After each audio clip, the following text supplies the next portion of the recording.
Terrorism funding ಮತ್ತು ಒಳಗೊಳಗೆ ಇದನ್ನು ಸ್ಲೀಪರ್ ಸೆಲ್ಸ್ಗಳು ಇವೆಲ್ಲ ಹಾಕಿ ಆ ಸಿಸ್ಟಮ್ನ ಬೆಳೆಸ್ತಾರಲ್ಲ, ಈ ವ್ಯವಸ್ಥೆ ಹೇಗೆ ನಡೆಯುತ್ತೆ ನಮ್ಮ ಜನಸಾಮಾನ್ಯರಿಗೆ ಸ್ವಲ್ಪ ಅರ್ಥ ಮಾಡಿಸ್ಬೋದಾ ಸರ್?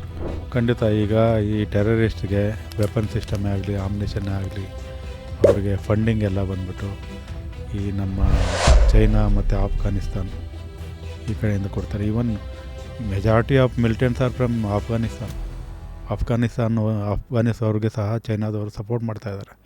ಏನಾದರೂ ಹೋಗಿ ಅಲ್ಲಿ ಟ್ರಬಲ್ ಮಾಡಬೇಕು ಇಂಡಿಯಾದಲ್ಲಿ, ಅವ್ರಿಗೆ ಶಾಂತಿಯುತವಾಗಿ ಉಳ್ಕೊಳ್ಳೋದಕ್ಕೆ ಅವಕಾಶ ಕೊಡಬಾರ್ದು ಅಂತ ಒಂದು ಉದ್ದೇಶದಿಂದ ಹೋಗ್ಬಿಟ್ಟು ಎಲ್ಲ ವೆಪನ್ಸ್ ಕೊಡ್ತಾಯಿದ್ದಾರೆ, ಅವರು ಫಂಡಿಂಗ್ ಮಾಡ್ತಾಯಿದ್ದಾರೆ.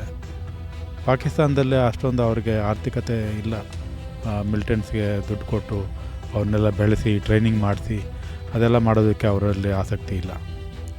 ಸೊ ಇದರಿಂದ ಅವರು ಬೇರೆ ಕಂಟ್ರೀಸಿಂದ ಅವ್ರಿಗೆ ಸಪೋರ್ಟ್ ಇಲ್ಲದೆ ಇದ್ದರೆ ಇದು ಸಕ್ಸಸ್ ಆಗೋದಕ್ಕೆ ಚಾನ್ಸೇ ಇಲ್ಲ. ಫುಲ್ ವಿಡಿಯೋನ ನೋಡಿ ಆನ್ ರ್ಯಾಪಿಡ್ ರಾಶ್ಮೀಸ್ ಯೂಟ್ಯೂಬ್ ಚಾನಲ್.